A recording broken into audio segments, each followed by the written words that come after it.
Hey everybody, this is Blazing903. If you're new to the channel, please hit like and smash that subscribe button. If you're a returning subscriber, then welcome back.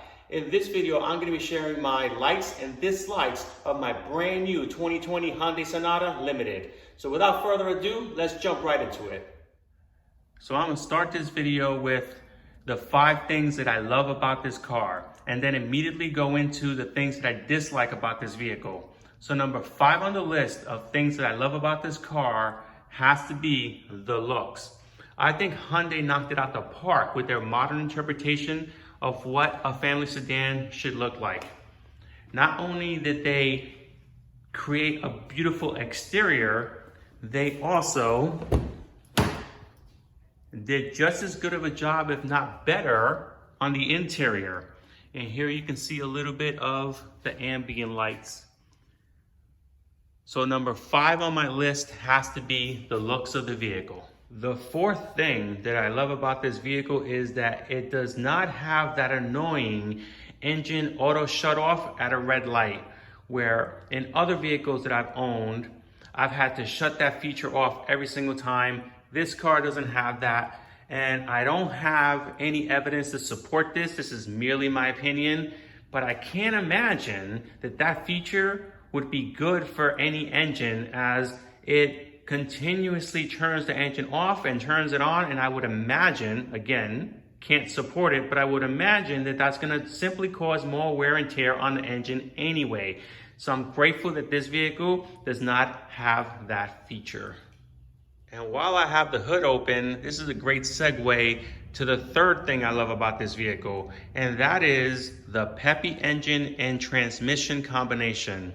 The car is smooth in the city because of the torque coming in at the 1500 RPM range, and the engine is simply snappy enough for everyday driving and for highway driving.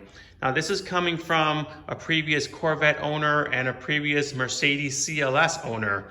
So those cars were fine in their own right. This car, from a commuter perspective, from a everyday usability perspective, the engine and transmission combination is perfect. And the 2nd thing that I love about this vehicle is the Bose radio. When I purchase a car, that's one of the key features that I look for, and that is a good radio system. Now, I've had Bose radio systems in other vehicles, but I have to say, in this application, the Bose radio system sounds better than I've experienced in the past. So that is the 2nd thing that I love about this car. And the number 1 thing I love about this car is the safety features. Now, I have heard in the past that this car has amazing safety features for this price point.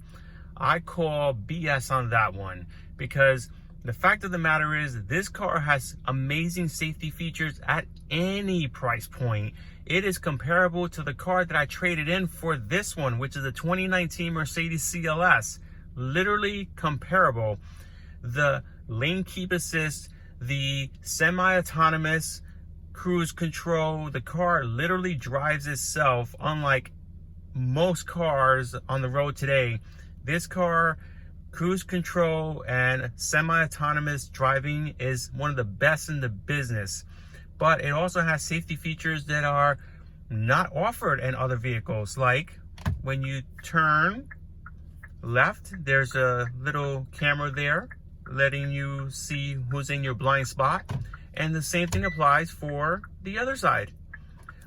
That's a feature that I will gladly get used to. That is a feature, along with the other safety features, that I am quickly growing accustomed to, and I would expect that in my next vehicle. So that's my new standard. This level of safety features at this price point is now my new standard. So with that said, that is why that is the number 1 thing that I love about this vehicle. The safety features, not at this price point, the safety features, period, at any price point. So now that I've shared the 5 things that I love about the vehicle, we're at the point of the video where now I'm going to disclose those things that I dislike about the vehicle. And dislike or hate, those are all strong words, because the fact of the matter is I was unable to come up with 5 things that I dislike about the vehicle. I was only able to come up with 3. And the reason for that is because I am honestly enjoying the ownership experience of this vehicle. Not only that, I also enjoy the purchasing experience of this vehicle through my Longview of Texas Hyundai dealership. So with that said, let's go right into the 3 very minor, but things that I've gotten used to with other vehicles that I've owned. Let's get into those 3 very minor things that I think Hyundai could change, but are absolutely not even remotely close to being a deal breaker, because I'm thoroughly excited and happy to be a Hyundai owner. And as we jump right into it, the third thing that I dislike or think that Hyundai can do differently is the fact that they still have a cap on the gas tank. So I've just grown accustomed to having a capless option, and that is by way of the 2019 Corvette that I had, and even the 2019 Civic. This area was capless. So that's just a little nuance that I've grown accustomed to. That became my new standard. Again, not the worst thing in the world.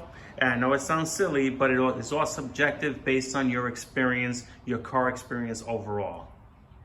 And the second thing that I dislike about this vehicle is, and I like to preface it before I even get into it, is the fact of the matter is that as we own different vehicles in our life, we do get used to certain luxuries and certain features, and this car is missing a grab bar so that you can close the trunk, which to me is something that I think is an easy fix, an easy addition. I cannot imagine it costing a whole lot of money, but it's something that this vehicle I believe should have, because in my opinion it is a near luxury car.